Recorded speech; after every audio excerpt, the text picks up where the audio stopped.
All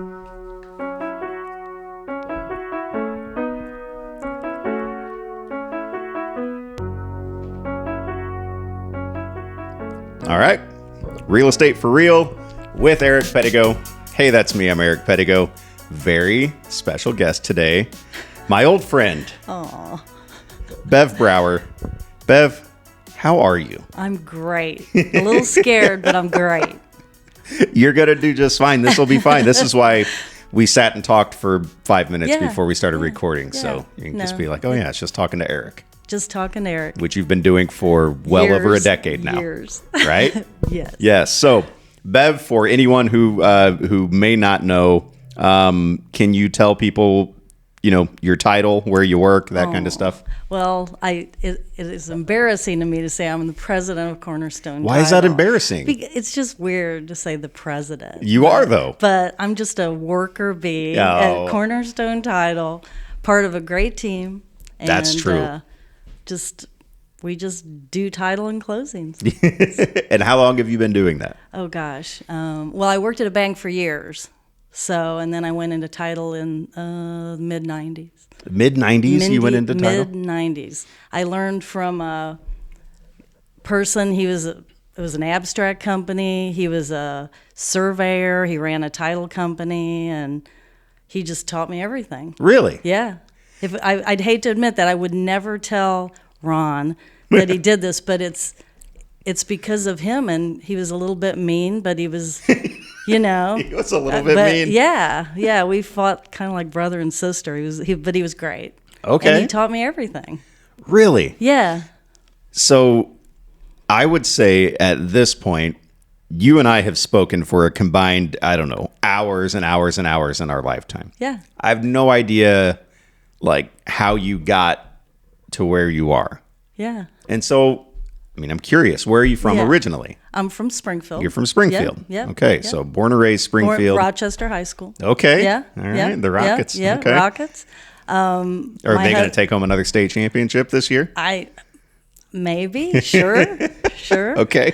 My husband and I moved down to Belleville, built a house in Waterloo, Illinois. I don't know if you know where Waterloo is. I am aware of Waterloo. Yeah, it's a great little community. And I was working at a bank, and Ron and he owned the title company. We were talking one day, and I said, sure, I'll come and work for you. And here I am.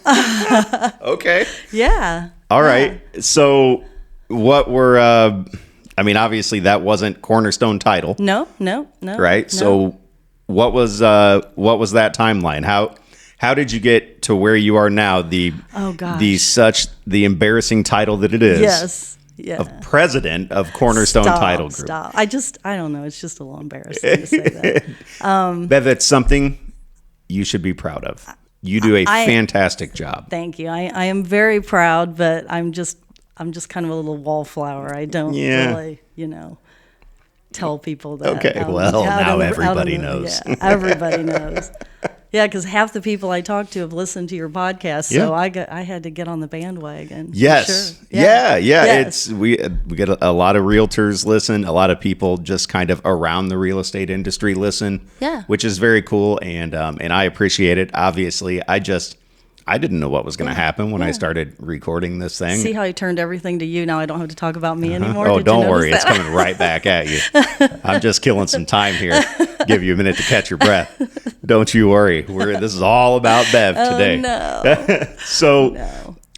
So when did what were kind of the stops along the way until Cornerstone? Yeah. I left Monroe County Title. We came back up here to be around our family.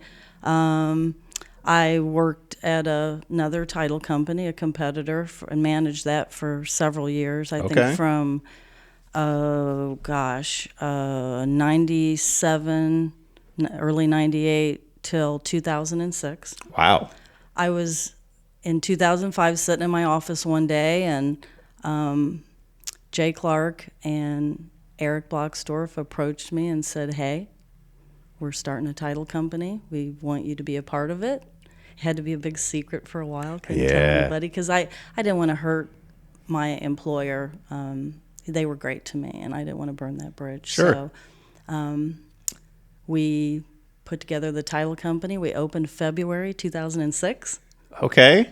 We didn't even have paperclips. I walked into the office and I was like, I don't know what to do here, but we literally started taking orders within a day, and it was just crazy. I have every closing calendar since the day I started there. Are you serious? I'm dead serious. Where do you keep those at? I keep them. Next time you're in the office, I'll show you. I have every single closing calendar since the day we opened. Wow. I've kept them all. And that's very cool. I couldn't even part with them when we moved recently. I still have them, and it's just, and occasionally I go back and look at them. Somebody will say, hey, what happened, and I will go back to that month and that year, and I have them all in order. I know. That's so neat, though. It's kind of weird, but it's neat. Yeah, I mean, not to me. Yeah. If you're weird, I'm weird. Yeah, well, somebody recently asked me, how many closings did you guys do the first month? I said, it's funny, I'm going to be able to tell you that because I've got the calendar. Wow. And yeah, we kind of had a laugh about it, but yeah. Okay, well, so when I first we'll make this about me for a second. Sure. So I got licensed, and the people who listen know because I've told this plenty of times. I got licensed at the end of 2013. Mm-hmm. And so right at the beginning of 2014, I officially started as an agent here. And Pat Sellinger was the one who was showing me the ropes. Mm-hmm. They brought him over to work with new agents. I was his first project. And he's since left the business altogether. So I don't know what that says about me, but I'm still here. Yeah. But I remember I would come and I would try to be here as much as possible, absorbing everything I could. I remember one day he took me, and there were a couple other new agents at that time. I think a guy named James, and it may have just been the three of us. But he said, let's go over to Cornerstone. Yeah. He just wanted to introduce us to everyone over there. And I said, what's that? And he said, well, that's the title company. And I said, what's that? I was a licensed real estate agent and someone who had already bought a house in my life. But we did the closing, everything we did when I bought that house in my early 20s, it all happened at the bank. So I had never had any experience with a title company. I had no idea what a title company did. And so my very first introduction to a title company was walking into Cornerstone and meeting you guys for the very first time. It was, it's like, oh, you're going to get to know this place, and this is, and so now, oh my gosh, I'd be completely lost without you. You guys have just done so much to help me in my career and keeping things together that would have otherwise fallen apart. I'm sure of it. Aww. And so I was just, it's always crazy to me that until I got into the business and actually worked kind of hand in hand with you, I had no idea, for one, what you did or how important it was. And so I think what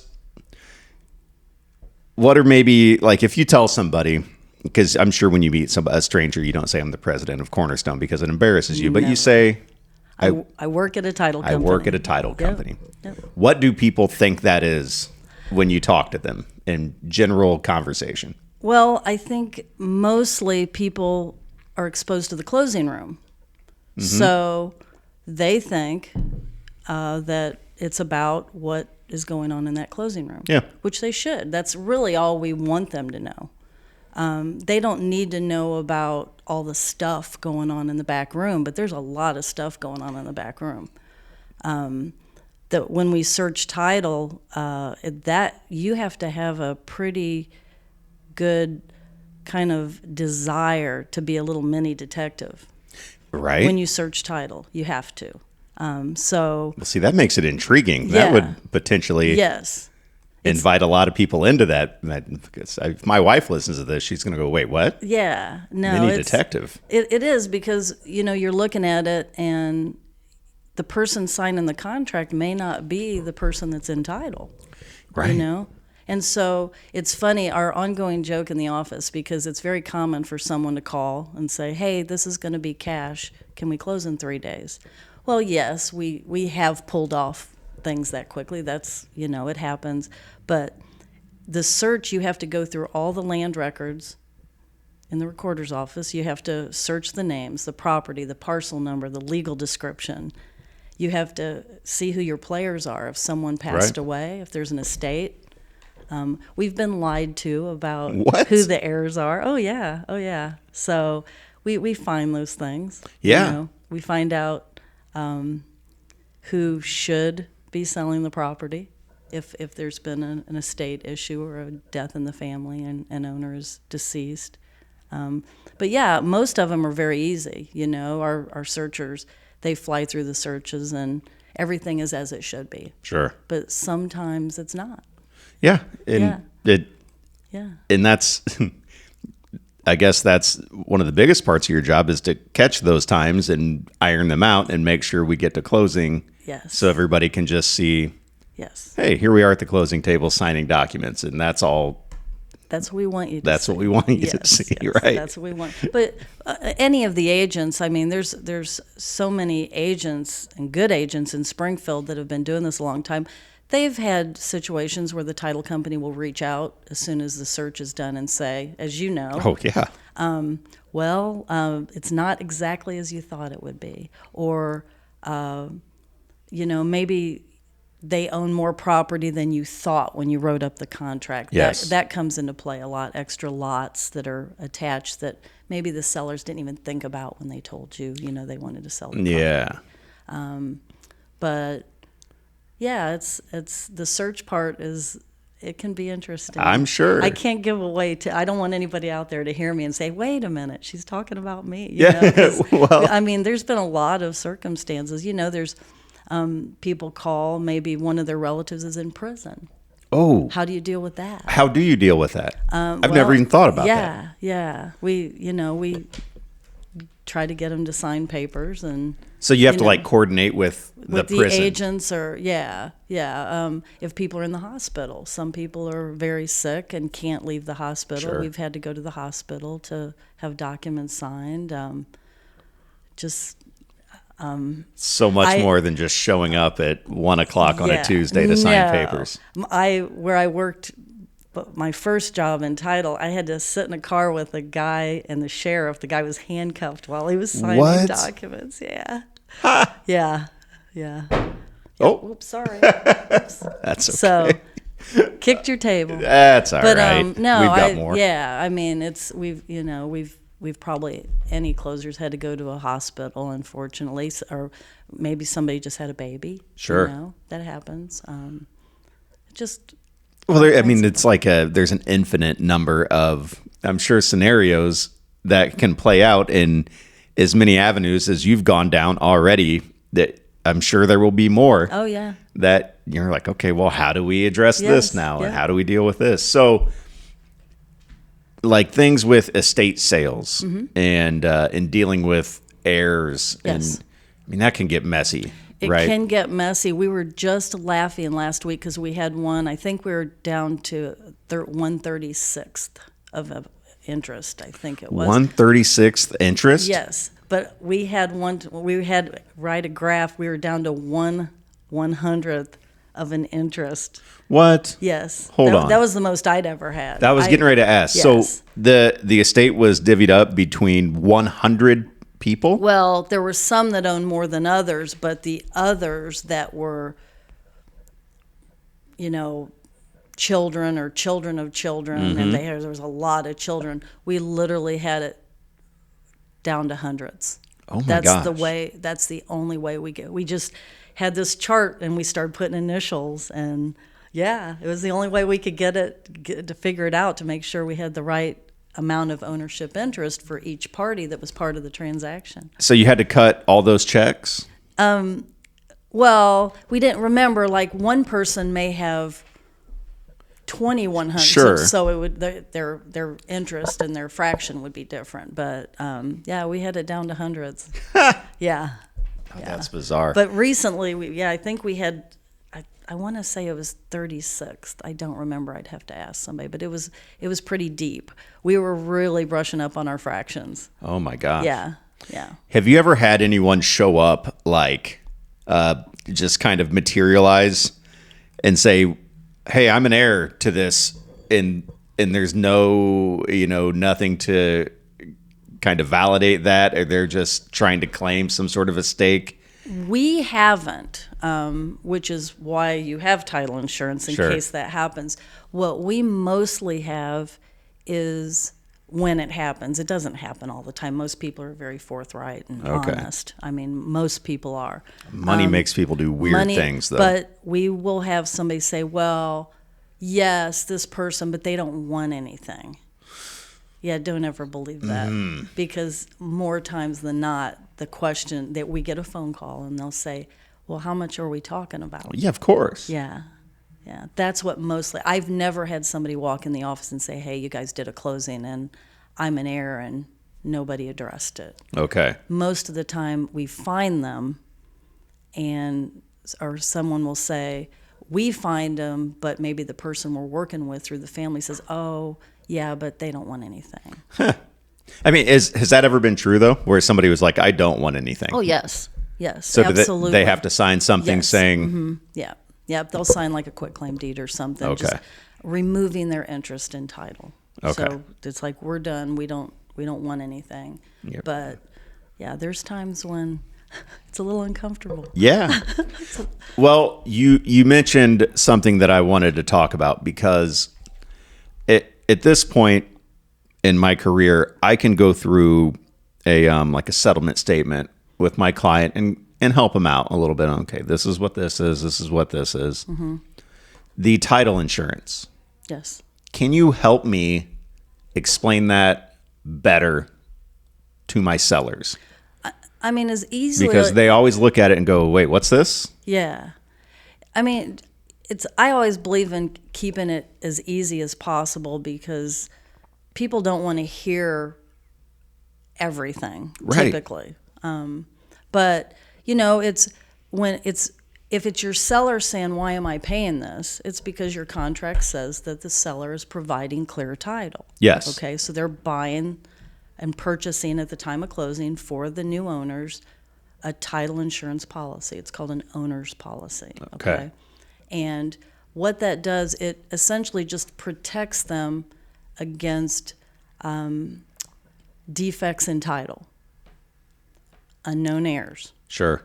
unpaid liens, like mortgages, judgments, or whatever from prior owners, unpaid taxes, things like that. Yeah. That's what the title policy does. So when the seller asks that, that's what we tell them. They're like, why do we have to pay it? Well, our easy answer is because it's on the contract. Sure. But you have to go, into a little more depth. But for the buyer, it just protects them against some of the things we were just talking about. Who wants to be sitting in their living room and find out somebody knocking on their door saying, hey, you shouldn't really have bought this because I own part of it and nobody asked me. I wasn't part of the closing, And so that title insurance protects against that. Yes. Yes, it's our job to find those things. Okay. So is there like was there like a title insurance company that so let's say something does pop up and all of a sudden it's like, oh shoot, somebody has like a, $50,000 claim or something on this. Mm-hmm.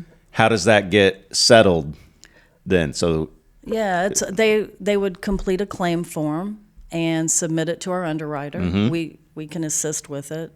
Fortunately, I tell people I don't have a ton of experience with claims because we try to do a great job up front. So, but there's a claim form. They submit it, and we have underwriters and things like that in the claims department that look it over and determine whether it's a valid claim.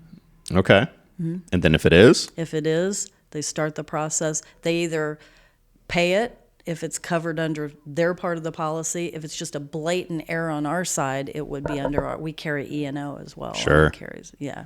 So, there's just so much that goes into these transactions, Yeah. And it's so hard to make sure that everything is perfectly in place all the time. And just people I don't think understand everything that goes into it on your end, on our end, on the bank's end. There's just a lot. Yeah. So is there anything that realtors could do better to help you? Like I said, I'm not. And it's not. I'm only going to ask you to call out 2 or 3 realtors by name. By name. Who need to do a better job. First I'm of all, just kidding, I would never do that. I know. No, I mean, a lot of the times, I mean, expectations have to be real. Sure. For what we're responsible for and what their clients are responsible for. Our job, we're the independent third party in the transaction. We're not there to take sides. We look at everything through just one lens. It has to be right. Yeah. Or to the best of our knowledge, it has to be right. And I think the hardest thing we deal with, especially right now over the holidays, is all the rushes and things that we're seeing. Like I said, I can't really say that any realtor does anything wrong, because that's not really fair. We all, Right. And that was, I may have asked it poorly, but is there something more that we could be doing that could make, if you could, you know what I mean? If there's any, what I've come to realize is that this whole industry that kind of revolves around real estate, and it's one of the reasons that I've joined the Realtor Affiliates Committee at the association. And I'm supposed to be promoting some stuff about that. Now, I'm gonna get in trouble. But I've just become so hyper aware that it's not just the realtors who show the houses and list the houses and write the contracts. It's not just the lenders who fund the thing. It's not just the title companies who handle the transaction and disperse the funds and search everything. And it's not just the inspectors or we all are, it's a big unit of different industries all kind of rolled into one big industry. And so there are things I feel like if we all open up our lines of communication a little bit more, where what can we do to make this smoother and easier?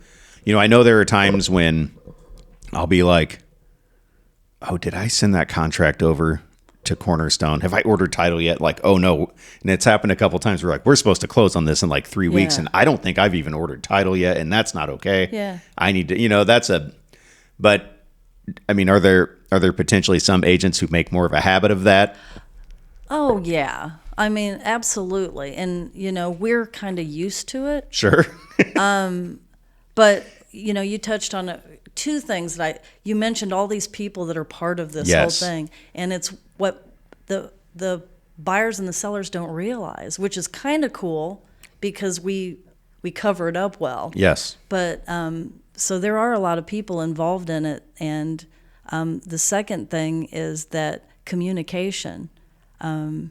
If you communicate, and email's great because we have everything right there in writing. So if there's something with a file that is just different, which happens a lot, the best thing to do is just tell us.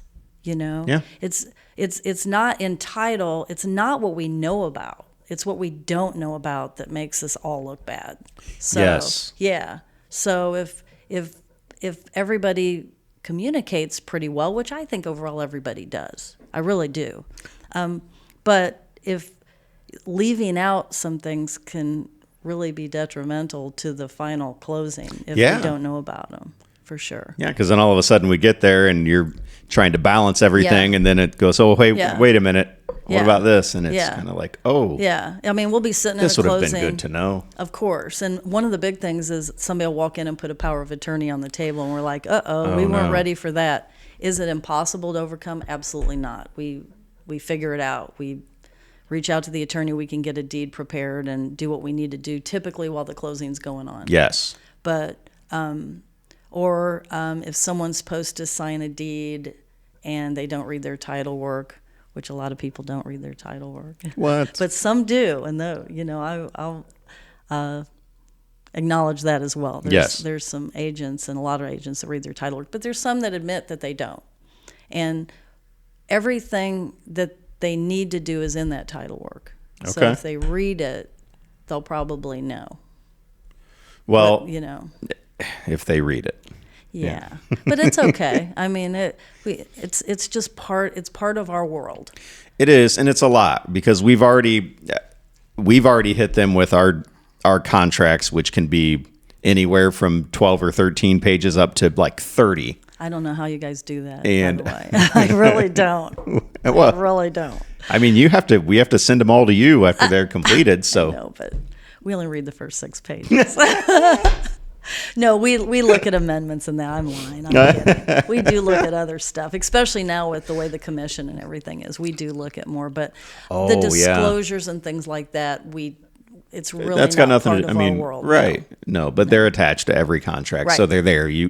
We get them sent over to you. But yeah, you guys are looking at page 1 through 6. Yeah. That's where all the crucial The guts, information is, yeah. and then and now we have the seller agreement to pay the cooperating Yes. brokerage. Yes. And so you've got to take a look at that too. But then Yes.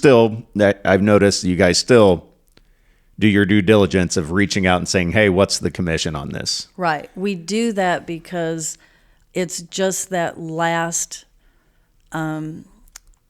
bit of communication to verify the commission, because as you know, and most agents know, commissions change. They get renegotiated. I mean, it's too hard if you miss it. You don't want to send out a settlement statement to somebody and they see it, especially the commission, Sure. and it be wrong. Yeah. So we do still double check. I know it's kind of a pain, but it's more times than you realize. If we use the initial commission, there's just so many times I can tell you when it's been changed. I mean, it makes so much more sense to just say, hey, what is it on this? Yes. And then get it directly from us. And that's, Yes. A quick email is all it takes just to re-verify that, especially now because, like you said, the page with commission breakdown, and it's not the way it used to be. no, You know? it has changed. Yeah. And so for Cornerstone, for one, I love the website because I use it all the time. I might frequent Cornerstone's website more than anybody in town. Yeah, But I mean that's where I order all my title through there. But yeah, the calculator I love. Yeah. It is really accurate. Yeah. It does a great job. And so for my sellers, that's super helpful. Yeah. And then so there aren't really any surprises later when they see the final numbers come out, because they've already kind of seen that breakdown a little bit. Mm-hmm. And then for getting going in on a listing appointment, when they want to know, okay, well, I need this much. And then, well, if commission is this much, and they're trying to do numbers in their head, I go and just hold on and I'll pull out my laptop. Mm-hmm. All right, let's punch this in. So if we sell for here's your net, so we need to go up, we know we can go down to this, and and it's just super, super helpful. And I was we had a coffee and questions a couple of weeks ago here, and you came and spoke at one of those before, but I told everybody, hey, go use this calculator. And a lot of agents didn't know that existed. Yeah. And it's just super helpful. When we've had that calculator quite a while. Yeah. And I kind of plugged it quite a bit at the beginning, but there's been probably changes in agents here and that. Sure. You probably need to kind of readdress that to make sure everybody knows about it. Well, a lot of people are going to hear about it here. So on the Cornerstone website, there's a calculator for buyers and sellers. Super, super helpful. You can punch in everything you need to right then, and it gives them an idea of what those numbers will look like at closing. So the only thing is when I order title, I can't attach my contract. I know. Like, it doesn't allow me to attach that large of a file. Yeah, it's because the files have become too large. Yes. And I apologize for that. It's not your fault. I know, but we've worked with our website trying to get that to be easier for you. Sure. And we're probably I want to say early spring, we're going to try to redo our website and kind of clean it up a little bit and maybe refresh it. Okay. Because it's been there for a while. So I will readdress that. But with that being said, you can send it via email. Yeah, I just email it over. I order title, then I send an email. Yeah. And then what I'm trying to remember to do now is when I send that email with the contract, also send my clients contact info because you guys are needing that now because of the portal. The portal, yes, the portal. I mean, it's a big deal. First Yes. of all, nowadays fraud is everywhere. It is everywhere, and we are doing everything possible to protect the client's information. And this portal, it just has made our world so much easier and more secure if it's used properly. And the bottom line is it's about the clients. Yeah. I know some of the agents don't like to use it. We get that. There's some customers that I find it very user-friendly. I used it myself on a property I had to sell this last year, and it's almost a requirement now with our E&O and that. The first thing they ask you is, do you have a secure portal? Right. And customers are sending payoff information and authorizations that have loan numbers and sometimes socials on them because we need socials sometimes to get payoffs. And there's just no better way to protect that information than a secure portal.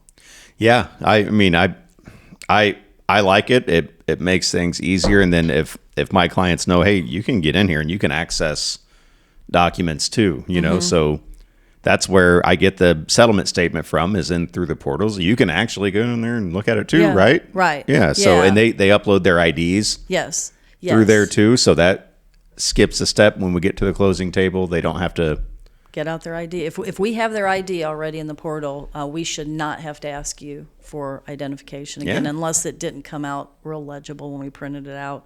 But the big thing has been sellers are, transient. They're moving away, or they have homes in other places, and the portal has made it so much easier to securely send documents and not have to be at the closing. So you brought up fraud, and I imagine since you started in this business in the 90s, how lots of changes. For one, how has just the attempt to to get people's money, how does the fraud changed, and then how has title changed to how has your business changed to help kind of combat that? That has to have been a crazy evolution of people attempting to scam money, and then people in your business finding ways to stop them from doing it. Right. Yeah, it's got to be crazy. It's and we don't see that stuff either on our end. Oh gosh, no. Back in the day, I mean, I remember processing mortgage loans at the bank, and we would, first of all, I have to back up by saying that email wasn't really a thing. It was faxing, but it was mostly customers in person. People were right there at the loan officer's desk filling out a loan application with a pen. Yeah. I'm giving away how old I am, but with that being said, the fraud is just, I remember the first time we years ago, started talking about wire fraud. Yes.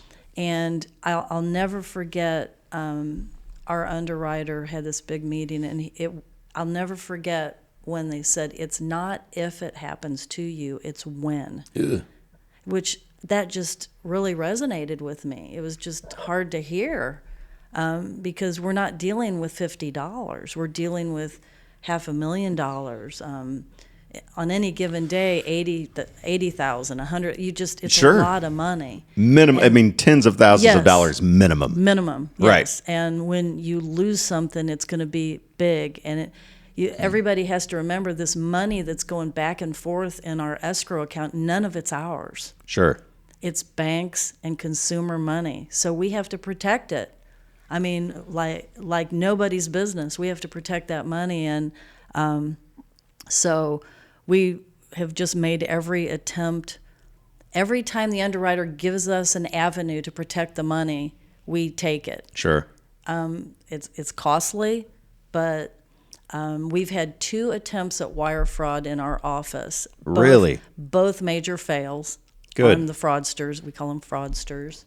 And That's the first what you one, call them talking into a microphone well, behind closed doors. Yeah, we're waving a fist. Yeah. But the funny thing was the first time the attempt happened, a realtor had brought their client to our office to pre-sign because she didn't want to be at the closing. And she was probably in her 80s, I would think. Very, very kind. I'll never forget, very matronly lady, very soft-spoken. And we signed her papers, and she told me that her agent was going to take her check and her copies after the closing. Okay. So anyway, the next day, I get an email. And it's just a really bizarre email. And it says, "Hey, Bev, I decided I want my money sent here by wire." And the first thing I thought of was, this doesn't sound like the lady that I met. Right. You know, she was very proper, just not the type of person that would start an email or email at all with "Hey, Bev." It just didn't. Wow. So I called the agent, and his email had been hacked, and it was a fraudulent email trying to get me to divert her money into a wire transfer on her behalf. Ooh, how much were we talking? Oh, I mean, it was a house. It was a lot of money. A couple $100,000. Oof. And then the second time, our person that balanced the settlement statements was at her desk. The closing was going on. The seller was in our closing room, and someone was emailing our person As the seller? pretending to be the seller, asking to divert the wire. What? Isn't that crazy? Nice try. Yeah. So, like I said, my gosh. I know, isn't that crazy? Yeah. So, but The scariest part is they wouldn't try it if it weren't working to some degree. It's working. Right? Yeah. Somebody, and we're told it's not some person like in their parents' basement in a dark basement. No. It's like buildings and many, many employees. It's a very lucrative business, Yes. wire fraud. So, and the good thing about wires is it's a very safe way to get your money moved around if it's handled correctly. But the bad thing is that there are people out there trying to find ways to get money. If they only use their powers for good. I always, yeah. Jeez. If you're that smart, just think of the things you could do. Right. I've had people reach out to me, and I can sniff it out, wanting to sell. And they're like, "I've got this vacant lot, or I've got this house. I'd like to sell it." And I'm always able to, because before I go meet with anybody ever, unless it's like a personal referral, "Hey, my friend that I know wants a realtor, can you?" Anybody who just reaches out, "Yeah, I came across you online, and I've got this piece of property." I always, on the front end, I will look at the county page. I'll find out who the owner of that property is. And then if that matches up, I will go to Facebook and look up that owner of the property and send them a message there. That's a good idea. "Hey, did you happen to reach out to me about," just making sure, there's a lot of fraud in our business. So that's what I do. And I know that not everybody maybe does that, and there are really convincing fraudsters out there. So has anything ever landed on your desk from an agent that's like, who had a listing that they thought they had, but they didn't really have? Right? That went in, that actually they listed in the MLS, got under contract, and then it landed on your desk, and it really wasn't the owner on the seller side? Yes. Really? Yes. So how does that get caught? We don't know at that point. When we're presented with a contract, Sure. we don't know. We don't know with signatures and things like that. We don't know. And especially now with who. e-signatures. Yes. Yeah. But it was just a phone call from the agent that said, "Hey, stop. This is not a valid contract." Ooh. Yeah. So that part of it we really luckily we don't have a lot of experience with. We've never, that I'm aware of, had anybody trying, that it got that far, that they were trying to sell something that wasn't theirs. Oh my gosh. But I don't know how, again, have you had somebody do that to you? I've had people pretend to be somebody. Yeah, they're not? absolutely. Wow. Plenty of times. Yeah. We're told that vacant lots, they're really out there. Yes. Trying really hard to sell vacant lots illegally. Yes. No, it's nuts. Boy, a lot of fraud talk. Yeah, sorry. No, that's okay. That's important because it's getting more and more common, and they're getting more and more creative. And so we have to kind of be, we've got to be proactive on the front end to make sure that we sniff that out if we can, so that nothing lands on your desk that shouldn't, because you guys have enough going on. Yeah. Right. Well, we wouldn't, honestly, there was no way at that point we would have known. The other part of our portal is when they do their identification check. Yeah. There's a lot that's checked, and I'm not supposed to just put it out there, everything that's that's fine. checked, but down to where they're doing it from. Great. Yeah. Good. So if they tell us they're in Springfield, but they're doing it from Not Springfield, Colorado, sure, it would, red flag. It would tell us. Yeah, there's a very strict kind of vetting that goes through that when they present their driver's license and it will tell us if they fail. That's fantastic. Yeah.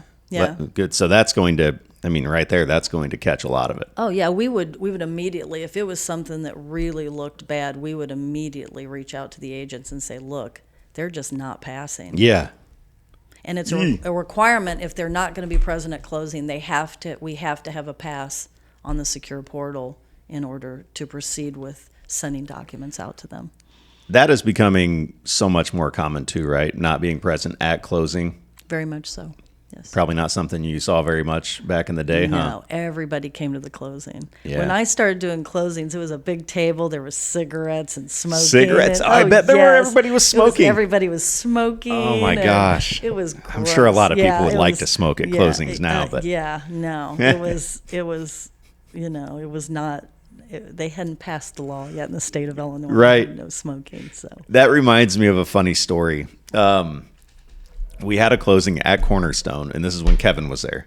And Wade, I will call Wade out by name because he's my buddy, and I can't. I know what you're going to say. Say it. You know this story? It's a great story. Yeah. So I've got a buyer, young guy, mid-20s, buying his first house, and I get him. I'd kind of gotten to know him a little bit while we were looking at houses and stuff, and I learned what kind of beer he liked to drink. So for closing, I get him a 6-pack of his favorite beer. We show up to the closing table. Wade's already there with the seller. And big surprise, Wade had brought beer too for his seller. And so, Wade's sitting there and we're waiting for Kevin to come in and do the closing. And, and Wade's like, well, we've got all this beer. We could probably just have one to celebrate, right? And I suppose, I don't know. I don't know the rules here. At that point, I'd only been an agent for a couple of years. And so we crack open some beers. And me and Wade, buyer, seller, we've all got a beer. Now, thankfully, Kevin walked in immediately after. I don't know if he heard or it's just coincidental, but... eyes really big. No. He said, no.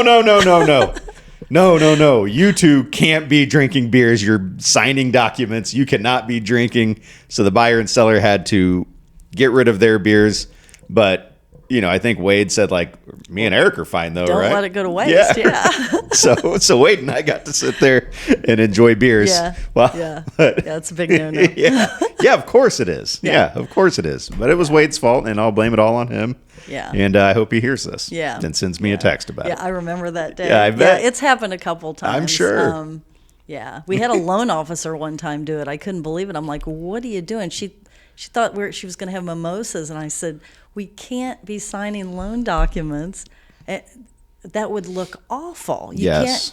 You can't be drinking alcohol and sign loan documents. I'm sure some places are okay with it, but No. No. Just wait. Yeah. Wait till everything's signed. Yeah. And then go ahead. Yeah. I had someone ask me one time, have you ever told someone that they can't sign papers? And I did have someone that was coming in to sign papers. And, we're not doctors. Sure. We're not police officers.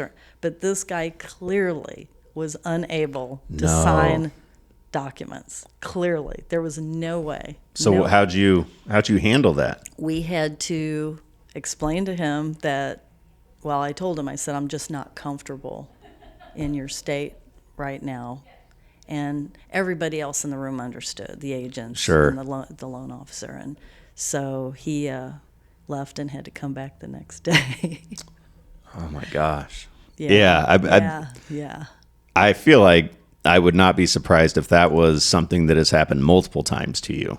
But there's been some discomfort. Sure. You just, and like I said, you just have to make that call what you're comfortable with, because I always say I have to sleep nights. Yeah. And I would never, ever want to have that on me. If someone says, hey, because I always say at the end of the day, people are sitting on their patio talking about their closing. Yeah. And a lot of it, even if it's a bad closing that we have nothing to do with, they're going to talk about who their agents are, who their bank is, and where they closed. Those are the things people are, when they're sitting there, just on their back porch. So I don't need someone to say, I was drinking in the closing room. No. Or I was high and signed papers, Oh my kind of gosh. bragging about it. Yeah, right. So oh my gosh. we don't want that.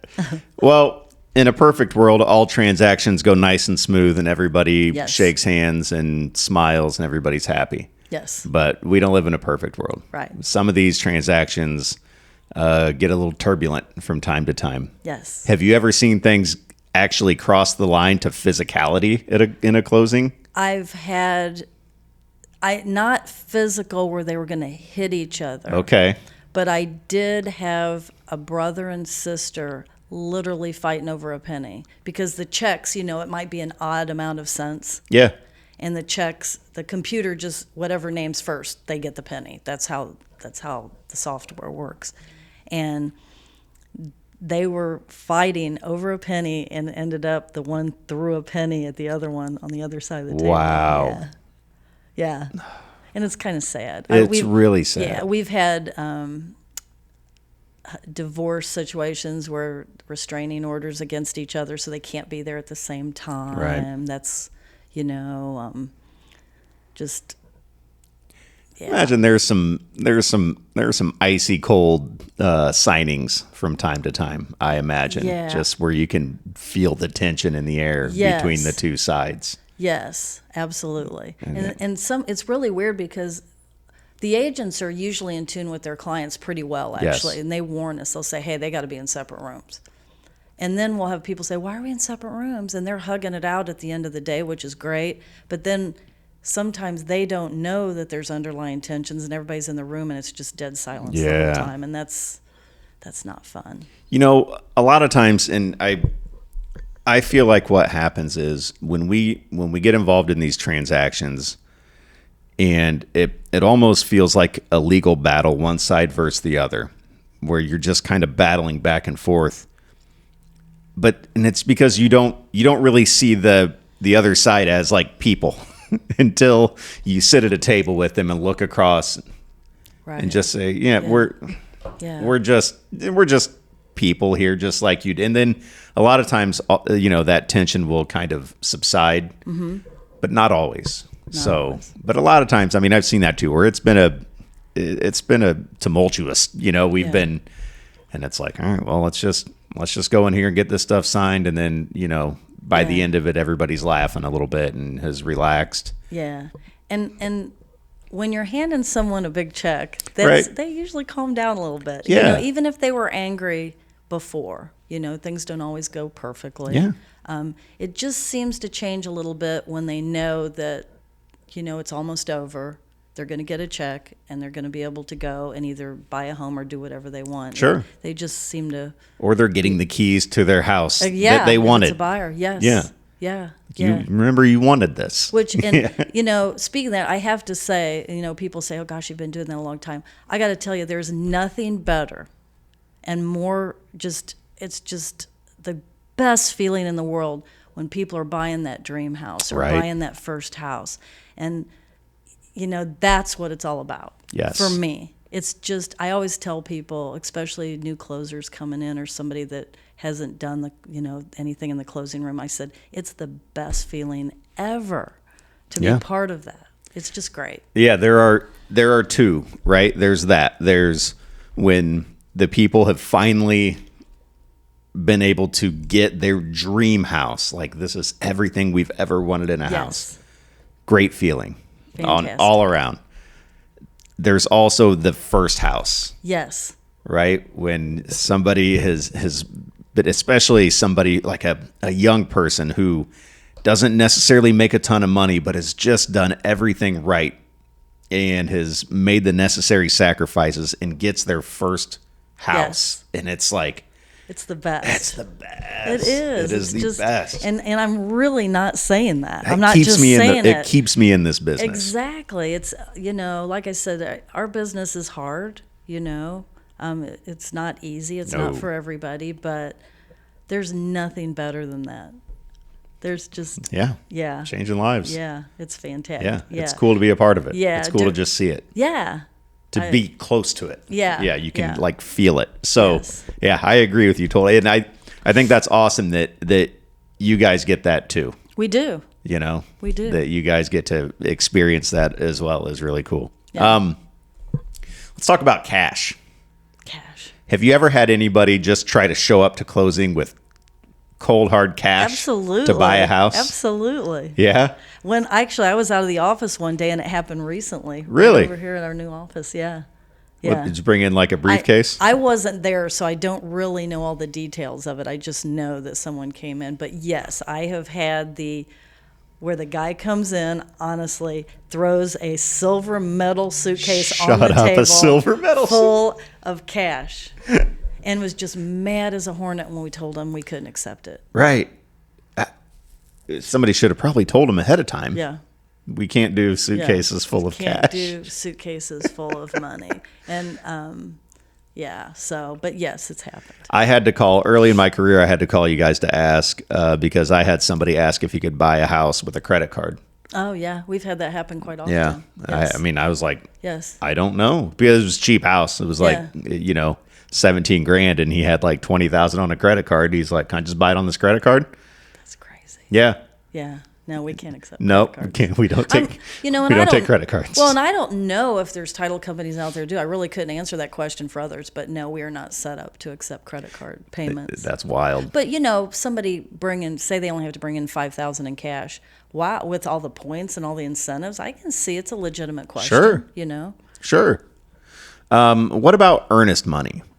We have on our contract. There's a box you can check for cash for earnest money. Mm-hmm.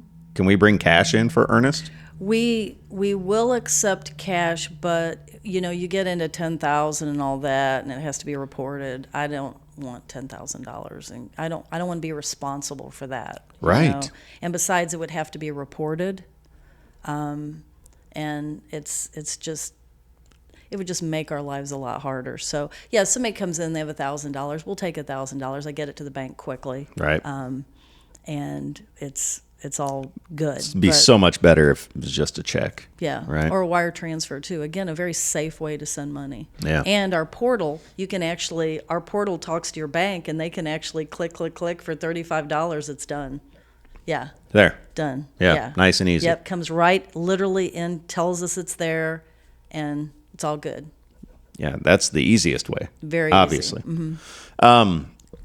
I've had a couple of transactions where, come to find out later, earnest was never delivered.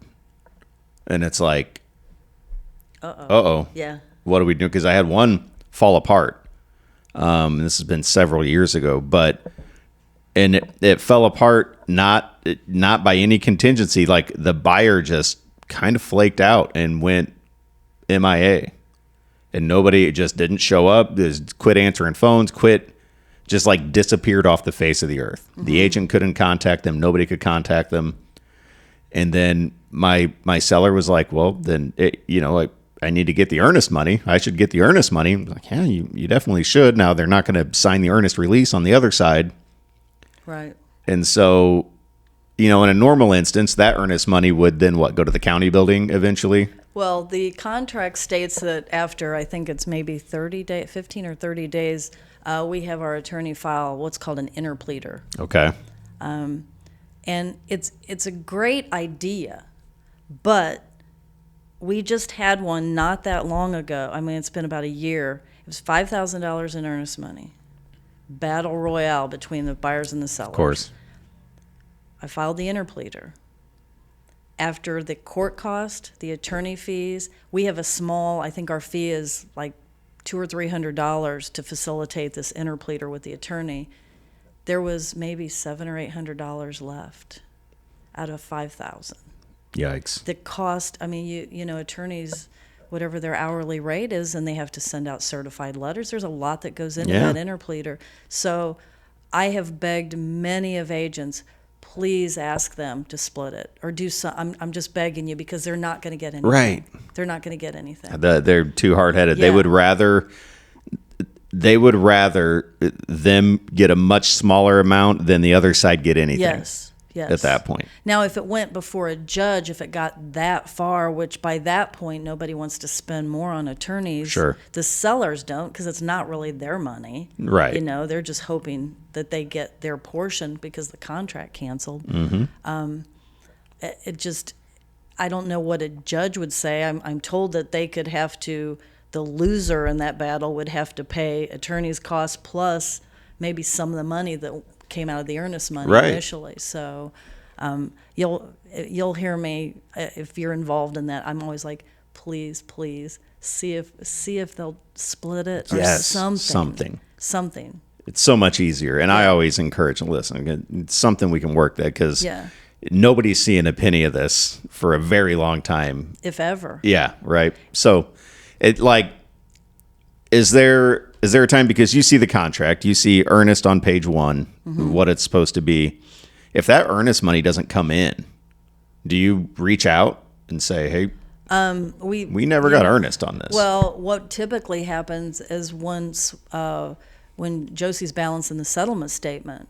If there's a lender involved, the lender would say, where's the earnest money? Yeah. Because we just don't have time to babysit contracts and earnest money. Sure. Once we have it, we watch it carefully, but until then, we don't do anything about it. That makes sense. And then we'll ask them for a cashier's check or a wire so that the funds are good funds. We don't have to worry about a personal check not clearing. Yeah, just so much that goes into it. And and personal checks bounce, and then I have to call the agents, and I've got that call before. I know. I've got that call before. Not often, but and I have to go back and be like, hey, that check you gave me? Yeah. Remember how I told you that was going to get cashed? But most of the time, it's not malicious at all. It's, oh gosh, I forgot to transfer money from my savings, or I wrote it out of the wrong account. I can't even tell you a time when someone did it on purpose because they wouldn't get out of the contract. You know? So you brought up banks, because we are nonstop as realtors urging our clients to work with a local lender. Someone we know and we trust. They know how the process works around here in Springfield. A lot of them know, you guys on a personal level too, and that lines of communication are, I feel, so much more open. Do you feel that on your end too, when dealing with big national lenders, you got to talk to somebody in Milwaukee instead of, somebody down the street? Would it be easier for you in your industry too if people went local? That's kind of a loaded question because it might. I have to be careful. We're not bad mouthing the nationals. No, not at all. It's just there's a lot of lenders that people find on the internet that can be very difficult because you don't have that personal touch. Yes. You can't walk into an office and see someone and talk to them. And the processors, we learned a long time ago, these are people we don't know on these, we're what we call out-of-town lenders. If you upset them in any way, you'll go to the bottom of the stack. So we have to kind of coddle them. Don't worry. We can. They don't listen. I know. They won't probably be seeing this, but you never know. Yeah, you're right. You're kind of a big deal. No, Eric. stop it. Yeah. So, yes, we can reach out to a local bank, and we know people there. We see them, at parties or at restaurants. It's just a different way of doing things. It's so much easier. Yes. If there's a certain lender and something's going amiss, they know they can call me, or we know we can call them, and 99.9% of the time it gets fixed very quickly. Yes. And I think that's the key part, right? Is because issues come up no matter who you're dealing with. Mm-hmm. It's not that work with somebody local, they won't make any mistakes ever, or there won't be any hiccups or hurdles. Right. There's always going to be hiccups or hurdles, and mistakes probably wasn't the right word, but it's things that pop up that need addressed. Yes. When it's all of us working together here locally who know each other, like it's not just no, okay, I've got to send an email to this. It's like, no, I've got their cell. Yes. I will, yes. I can reach them directly on a Sunday at 8 p.m. if I need to. Right. So when we have that kind of access to each other, it just makes everything so much easier when we do have to clear those hurdles that are bound to pop up. Right. See, so I think that's a safe way that we can put it. Yeah, because like I said, there's a lot of people that are on the internet. They don't want to talk to anybody, and they don't have time. Maybe they find this loan, they're happy with the rate. Yes. We certainly accommodate a lot of those. Sometimes it is just a cakewalk, and other times it is, an absolute challenge because we don't know these people. There's 15 people in the emails. We don't even know which one is the one actually doing the settlement statement. Jeez. And then there's the whole thing about funding. Everybody's sitting in the closing room waiting while we give funding. It's all part of the plan. I mean, that's the way it is, but it's a little more difficult and challenging. And those closings still happen too. Absolutely. They still happen too. It's not that they're not going to close. It's just they're going to close. Yeah, just give you a few more gray hairs along the way. Yeah, it's we have Mountain Dew, coffee, food. We'll just keep giving it to people during the closing. What's the longest you've ever had? But people sitting at the closing table. I have a top 5 list of bad closings, and my number one. You have a top 5 list? Do you have time? Bad closings. No, I won't go into all of them. Okay. There's probably people listening who's like, wait a minute, I was in that one. Well, as long as you don't name them. No. Okay. But my absolute worst buyers and sellers were exchanging properties. Oh, okay. All right. The closings because they were each in a room right across the hall from each other, started about 1 p.m. All right. At 7:00 that night, we were still in the closing rooms, both of them happening, and one of the buyer/sellers wanted Culver's, and we had to stop what we were doing because she needed something to eat. Sure. She was getting kind of shaky. Yeah. And it was rough. It was about 6-7 hours. Why was it taking so long? They were not agreeing on. It was just bad. One of them had a horrible lender out of town. Never heard of him before. The other one had a local lender.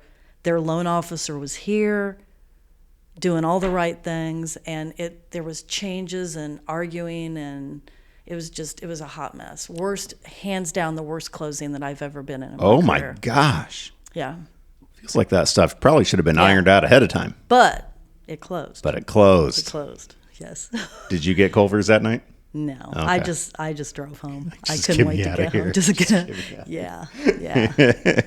It was bad. Hands down the worst day in my closing career. Ugh. Well, yeah. I know what I do know is that I was not a part of that. So. No, you were not. Yep. Nope. So I'm free and clear on that one. All right, tell us what you've got there. Yes, the only thing I was asked to do was plug the Central Illinois Food Bank is in need of a lot of items for people that don't have the things we have. Sure. And the main thing is they don't have enough to eat. And Josie Rhodes in our office has asked us to help sponsor and ask for donations for the Central Illinois Food Bank. We're going to post it on our website. Any little thing can help a family that doesn't have enough to eat. And it's a thing in Springfield. There are people out there that just cannot afford or get to the food that they need. So we will be sponsoring it. It'll be on our website. And I'm very proud of Josie. She's really taken this to heart. And yes. So I'm asking for donations. Put it out there on your Facebook page too, and then it's going to be on the Facebook page. I'll share it. Yes, and please share it if people come to closing. Even if, I always say if we even get 2 or 3 cans extra, that's 2 or 3 cans that someone didn't have. Sure. So, like what are some of the things we could help out with? Canned fruit juice, pasta, soup, laundry soaps, toothpaste, just essentials, just basic essentials that people don't have. Okay. Yes. Okay. And items not accepted, no rusty cans, alcohol, open products, of course. But sure. But anything will help. So we are asking anybody that can to please do that for us. Okay. And we're going to deliver it on the 16th of December, so it'll be before the Christmas holiday. Oh, that's great. Yes. That's great. Okay. Yeah. No. Thank you for bringing that in, and yes. Hopefully everybody can help out with that, and we have closings set up before then we can just bring stuff in. Absolutely. It's in our lobby. We've got boxes ready to go, and I really appreciate you giving me a few minutes to even mention it. So thank you, Eric. Of course. Yeah. And if, like I said, if you put it out there on Facebook, I'll share it and try to get other people to share it too. And we'll see if we can get as much as we can, because people absolutely need some help right now. And it's not just food. So I'm glad you brought up just all the essential stuff. I mean, food, great, obviously, but diapers, toilet paper. Yes. Just things that we take for granted. Absolutely. Bev, how was it? It was fun. It was But you're fun. I always have fun. Thank you. Yeah. No, we've always got along really well. So I was excited to get you in here to talk about this stuff. You said you can talk about title all day. I can. Which is true, but we don't have all day. We got stuff to do. I have work to do. Me too. So we got to get out of here. Okay. Bev Brauer, thank you so much for coming on. It's been an absolute pleasure. Thank you.